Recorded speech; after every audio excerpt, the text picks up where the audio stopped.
Father, I place into your hands the times that I've been through. Father, I place into your hands the way that I should go, for I know I always can trust you. Father, I place into your hands my friends and family. Father, I place into your hands the things that trouble me. Father, I place into your hands the person I would be, for I know I always can trust you. Jien Sister Teresa nsellimlek u nilqek għal programm ieħor Alla u Mħabba. Il-paċi miegħek. Fl-isem tal-Missier, tal-Iben, tal-Ispiritu Santu. Amen. Eżis semmija, illum nistiednu magħna personaġġ bibliku ieħor, personaġġ interessanti ħafna wkoll bħalma se naraw. Però qabel nixtieq nibda minn fatt u minn sentenza. Is-sentenza ta' Santa Teresa kont qed naqra l-ktib tagħha. Ekku Santa Teresa ċertu moment kitbet dan il-kliem. Mank ix-xewqa tiegħek tkun li tara lill-Alla. Mank il-biżgħa tiegħek tkun biss li tista' titilfu lill-Alla. Mank l-uġieħ tiegħek ikun li hu għadu mhux tiegħek, filwaqt li l-ferħ tiegħek ikun dak kollu li jista' jmexxik sa għandu. U hekk li mhux veru tassew jimpressjonak. Għaliex? Għax juri x'għandu jkun il-qofol tal-ħajja tagħna.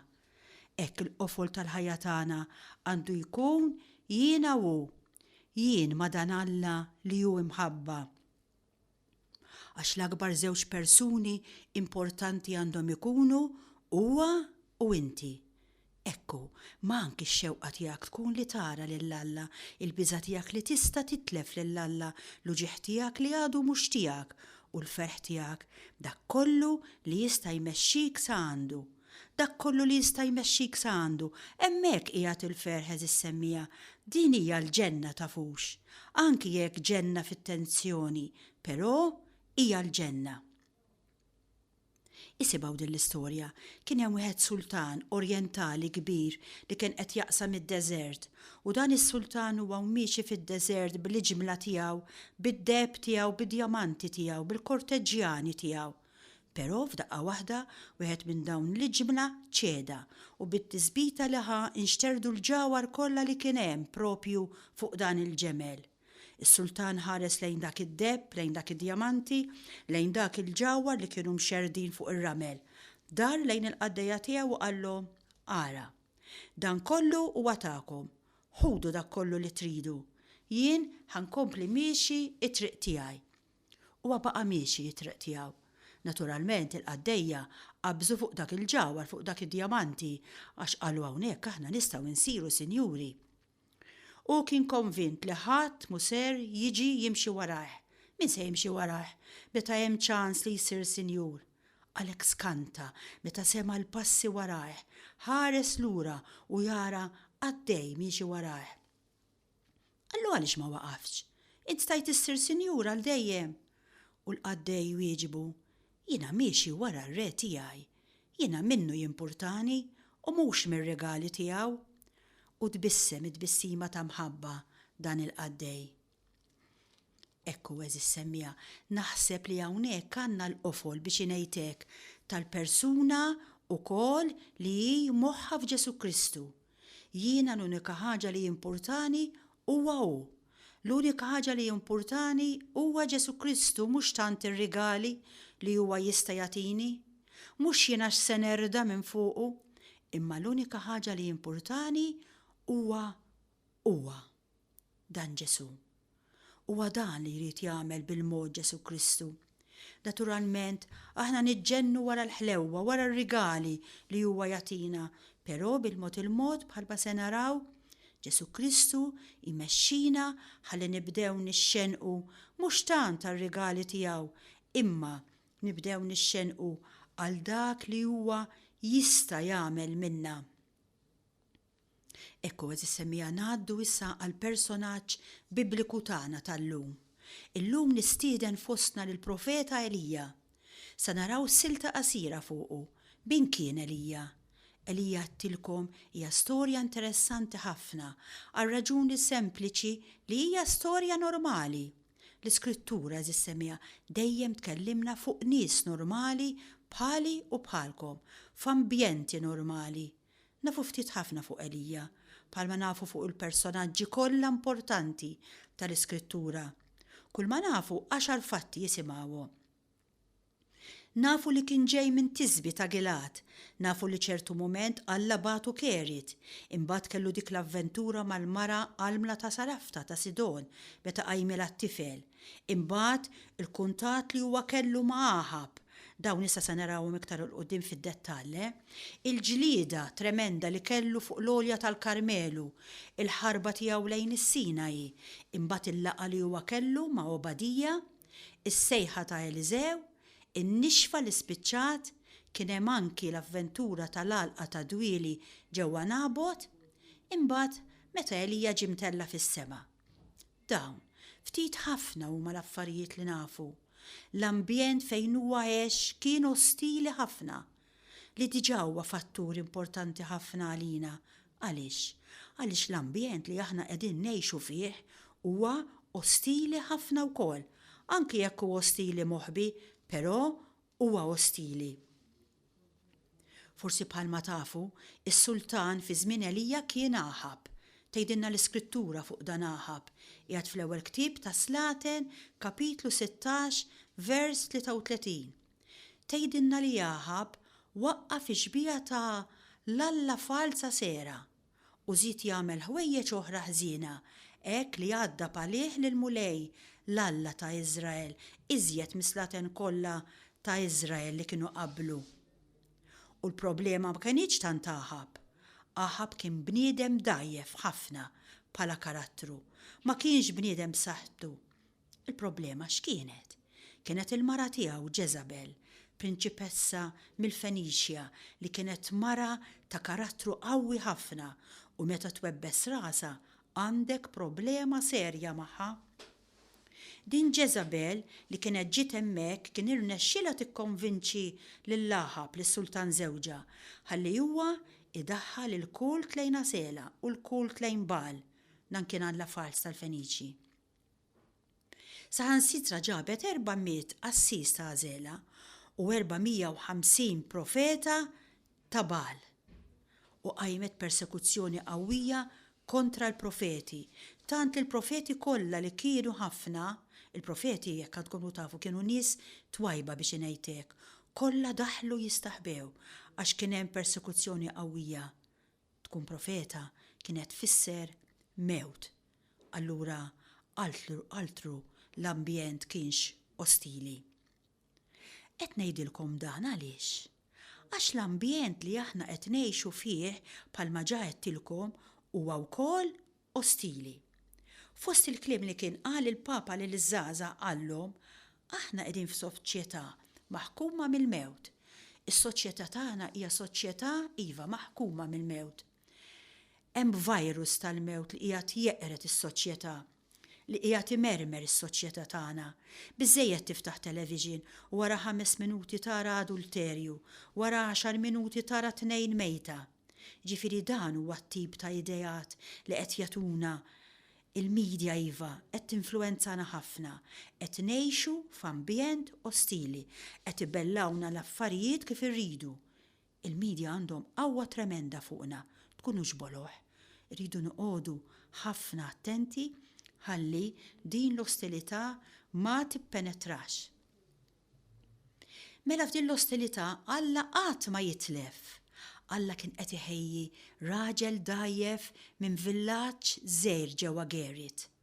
Fl-aktar mument oskur tal-istorja ta' Iżrael jintervjeni Alla. Dejjem hekk kien u dejjem hekk se jibqa'. Anki fl-aktar mument oskur tal-ħajja tiegħek oħti, Alla se jintervjeni. Aħna naħsbu li l-ktieb spiċċa, iċ-chapters ingħalqu, mentri mhux hekk, Alla jaraf dejjem iġib xi 4 chapters oħra anki fl-aktar mument oskur, fl-aktar mument tqil. Kemm fil-ħajja tiegħek individwali, kemm fil-ħajja tal-familja tiegħek. Orrajt, jiġu momenti oskuri fejn taħseb li kollox qed jispiċċa, li kollox qed imur. Le, propju dak il-ħin, Alla li mħabba ikun qed iqajjem xi ħadd bil-mod tiegħu, bil-kwiet tiegħu, ħalli jkun jista' jekk tkun ir-rieda tiegħu jagħmel jerġa' tiġdid enormi. Iva, tiġdid enormi. Hekk kien dejjem u hekk jibqa'. Malli jiftaħ fommu Elija, ara l-ewwel ktib ta' Slatin kapitlu 17, mill-ewwel jgħidilna x'inhu l-qofol tas-saħħa tiegħu. Nixtieq ninsisti ħafna fuq dan. Jgħidilna x'inhu l-qofol tas-saħħa tiegħu. Isimgħu, hekk jibda. Elija ma għandna ebda introduzzjoni min kien, fejn kien, min kienu ommu u missieru, x'għamel qabel, xejn ma nafu. Jibda hekk ara. Elija minn Tisbi ta' Gilad qal lil-Aħab lis-sultan, qallu hekk: daqskemm hu ħajja Alla ta' Iżrael li jiena nservi qudiemu, ma jkunx hemm din is-sena la nida u lanqas xita jekk mhux meta nitkellem jiena. Din is-saħta li Elija jagħmel fuq il-pajjiż mhix xi ħaġa oriġinali biex ngħidlek. Ġa kienet prevista mill-Ktib tad-Dewtoronomju meta Mosè jagħti l-kmandamenti u jagħti l-liġijiet lill-poplu tiegħu jgħidilhom. Min irid ifettixha qiegħda fid-Dewtoronomju kapitlu 11 vers 16. Jgħidilhom Mosè: qis li qalbek ma titqarraqx u tmorru sservu Alla toħra, tinxteħtu wiċkom fl-art qudiemhom, inkella tixel il-qilla tal-mulej kontrikom u jagħlaq ismewwiet u ma jkunx hemm xita u l-art ma tagħtix il-frott tagħha. U tinqerdu f'qasir żmien minn wieġdin l-art tammiela li l-mulej se jagħtikom. Mela kif qed naraw kienet ġa preskritta. Issa, jekk inti taqdi Alla oħra, mhix se tagħmel ix-xita u l-art se tinxef.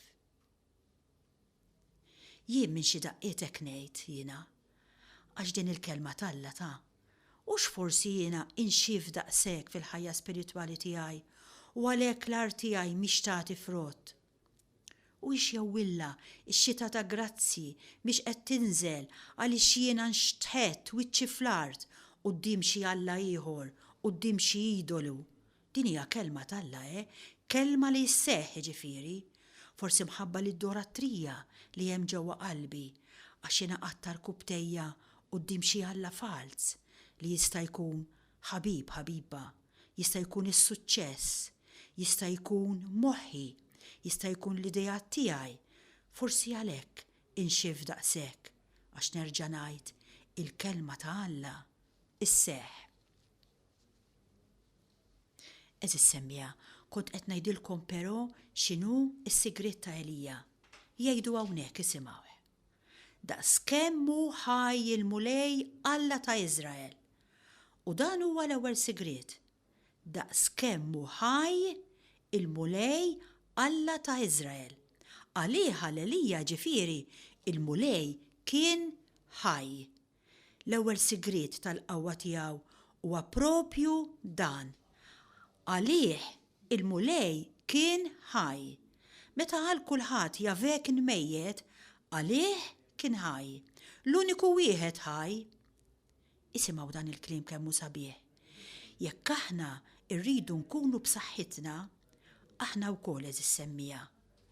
Hemm bżonn li ngħidu lilna nfusna: jien naf li s-Salvatur tiegħi jgħix. Huwa jgħix u qed jinterċedi għalija. U għaliex huwa jgħix, aħna sa ngħixu wkoll. Il-mewt fuq is-salib kienet qarsa, imma huwa jgħix. Il-lanza li nifditlu qalbu kienet lanza jibsa, imma huwa jgħix. Il-qabar li jalqu tajjeb, imma huwa jgħix. Il-bnedmin, ix-xjaten għamlu l-aħjar li setgħu biex jeħilsu minnu. imma huwa jgħix. Il-bniedem li sema lil Ġesu jien huwa dak li jgħix se jisma' wkoll lil Ġesu jgħidlu tibża xejn, kun qawwi. Iva, kun qawwi, tibża xejn. Ekku, din hija l-konvinzjoni, din hija l-qofol tas-saħħa tiegħi.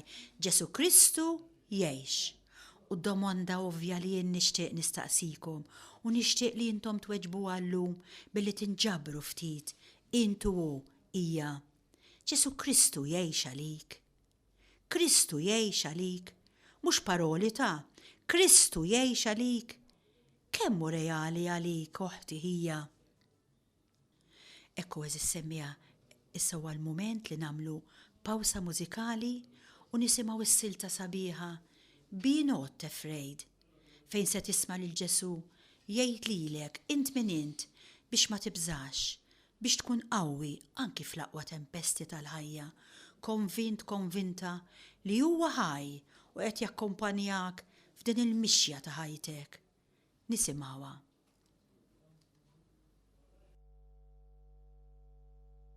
You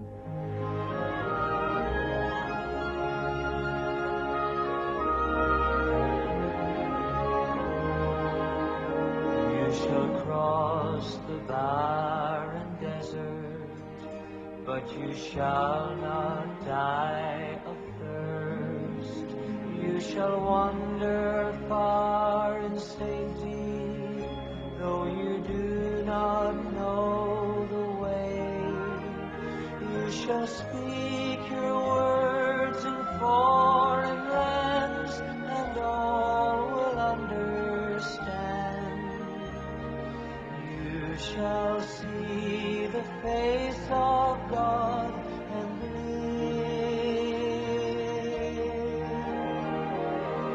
Be not afraid. I go before you always. Come, follow me, and I will give you rest.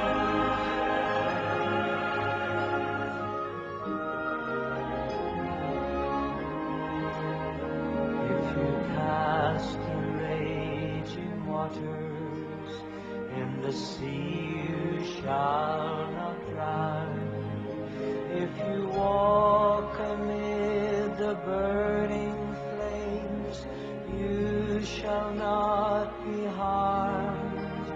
If you stand before the power of hell and death is at your side, know that I am with you through it all.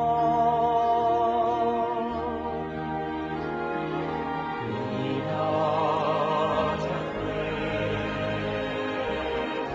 I go before you always. Come, follow me, and I will give you rest.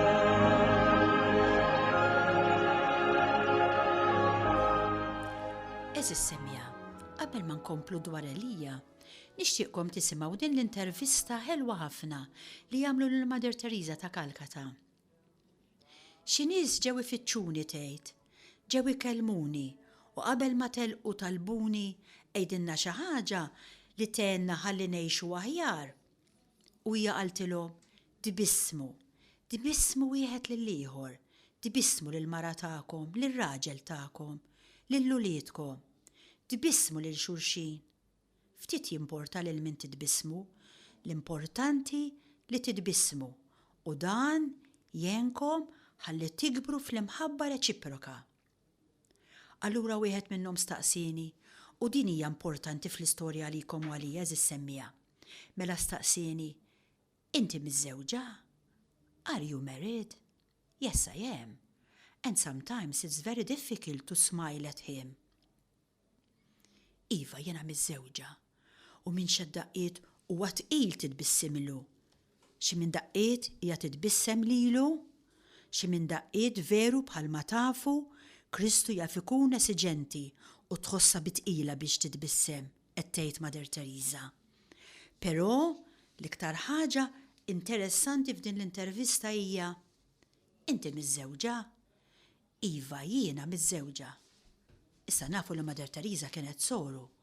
Hawn qed tfisser żwieġ ma' Kristu, Jien ma nafx hekk kemm minna nistgħu ngħiduh dan il-kliem sinċerament. Hija domanda li trid tweġiba llejla wkoll. Inti miż-żewġa jew le? Jiġifieri kemm inti mitħla mal-mulej jew inti mara waħdek? Inti waħdek jew miż-żewġa? Jekk inti waħdek, nifhem il-problemi tiegħek. Jekk inti miż-żewġa ma' dan Alla mħabba, allura nifhem il-ġenna tiegħek. Saqsi għalilek innifsek. Int miż-żewġa jew le? Tafu verament? Elija jkompli d-diskors tiegħu jgħid daqskemm hu ħaj il-mulej Alla ta' Iżrael li jiena nservi qudiemu, dan huwa t-tieni qofol, it-tieni għerq tas-saħħa ta' Elija. L-ewwel wieħed li Alla huwa ħaj, it-tieni li jiena inservi qudiemu, li jiena qiegħed naqdi. Dan Elija qiegħed quddiem bis-sultan, però huwa ma jgħidx jien qiegħed quddiem is-sultan, jgħid jien qiegħed quddiem il-mulej. L-istess kliem li juża l-Anġlu Gabriel meta jgħid jiena Gabriel li qiegħed quddiem Alla. X'irrid ngħid? Irrid ngħid li jiena mhux biżżejjed li Ġesu Kristu jkun ħaj. L-importanti li Ġesu Kristu jkun ħaj għalija. Li jiena nkun konxja ġifieri ta' Alla. U għalhekk hemm importanti li nrawmu fina l-arti tal-preżenza dej, li nrawmu ġewwa fina il-preżenza t'Alla. Inqum filgħodu l-ewwel ħsieb irid ikun għall-ewwel forsi irrid nagħmlu bi-sforz, għall-ewwel irrid nitrenja lili nnifsi, però mbagħad ħaġa tal-iskantament, issir normali, issir naturali. Ġesu qomt illum, kellna lejl diżastru ta' dan in-nemus kollu, disħana kollha. Jew orrajt tajjeb, grazzi mulej, l-ewwel ħsieb. Tmur tinħasel, jekk kien hemm ilma fil-vit, għax gost hawn l-ilma, din il-kreatura sabiħa kif isejħilha San Franġisk. Grazzi Ġesu tagħta l-ilma. Għandi bżonna daqsxejn ta' xawer għodu. Tmur tieħu l-breakfast, ara daqsxejn tejja ħasra tinżil li għasel jew kafè. Ekku, titkellem ma' Ġesu. Ekku, toħloq dan ir-rapport ta' dialogu ma' Ġesu li jiena qudiemu naqdi. F'kelma waħda li huwa ikun ħaj għalija, ħaj. Importanti ħafna li aħna rridu nibnu dar biex ngħidlek li kull tieqa tagħti fuq il-panorama t'Alla. Nibni dar li kull tieqa meta niftaħa tagħti fuq l-alpi ta' Alla, fuq il-muntanja t'Alla biex ngħidlek. U hekk ħajti tkun ħafna interessanti milli hi. Lil wieħed patri tad-deżert, id-dixxiplu tiegħu staqsih: x'inhi l-iktar ħaġa importanti li jiena rrid nitgħallem fit-triq ta' Alla, fil-mixja tiegħi lejn Alla? U l-patru wieġbu: trid titgħallem toħroġ ibni, trid titgħallem toħroġ ibni. X'jiġifieri? Noħroġ minn xiex? Staqsa d-dixxiplu. Qallu: oħroġ minnek innifsek ħalli tidħol fil-qalb ta' Alla, ħalli tidħol fil-qalb ta' Huk. Ekku, dan hu sigriet. Trid titgħallem toħroġ minnek innifsek ħalli tidħol fil-qalb ta' Alla. Tkun fil-karozza tal-linja, tidħol fil-qalb ta' Alla. Tkun qed issajjar, tidħol fil-qalb ta' Alla. Il-ħajja ssir jibsa, tidħol fil-qalb ta' Alla. Kellek aħbar sabiħa, tidħol ukoll fil-qalb ta' Alla. Ekku, hija fundamentali, ekku li jiena qiegħda qudiemu, quddiem Alla li hu mħabba. Qedtilkom li l-ħajja ta' Elija hija ħajja movimentata ħafna. Alla lilu l-ħin kollu jiċċaqalqu jisu ilma Elija. Li Alla l-ewwel iferraw fit-tazza ta' Gilat. Imbagħad jaqbad din it-tazza ta' Gilat u jferra ġewwa t-tazza ta' Kerit. Imbagħad mit-tazza ta' Kerit jaqbdu jqiegħdu fit-tazza ta' Sarepta. isu ilma ma tantxu stabbli, dejjem Alla jċaqalqu li hija bħalma tafu kontra l-idea li aħna għandna tal-kumdità. Aħna l-idea li dejjem taffaxxinana hija l-idea tal-istabilità, l-idea tas-sigurtà, l-idea li jiena nissetilja u Alla dejjem iċaqlaqna, il-ħin kollu jċaqlaqna, dejjem jinqala xi ħaġa ħalli jċaqlaqna u meta naħseb li se toqgħod kwieta dejjem jinqala xi ħaġa, jew Alla jippermetti li taqa' fi dnub, jew xi ħadd jgħidlek xi ħaġa, dejjem Alla jċaqalqek. Imma jeħtieġ inkunu persważi li dan Alla kollu mħabba jagħmel dan biex jenna noħorġu minn nfusna u nidħlu fil-qalb tiegħu. Tajjeb hekk qabel ma nispiċċa nitolbu lill-Omna Marija u anki lil dan il-personaġġ Elija li llum għallimna ħafna ħalli jtuna qalb doċli li kapaċi taċċetta dak li jrid Alla minna. Għax ħafna mill-problemi li ħafna minna nistgħu naffaċċjaw hija li l-mulej qatt ma jirnexxielu jaqlana mill-eruq u allura nibqgħu xi ftit jew wisq marbutin ma' dak li joġob lilna u mhux lilu. Nirringrazzjak li kont magħna għal dan il-programm u sakemm nerġgħu nintaqgħu jekk Alla jrid bħallum 8 ijiem, insellimlek il-paċi miegħek. Into your hands.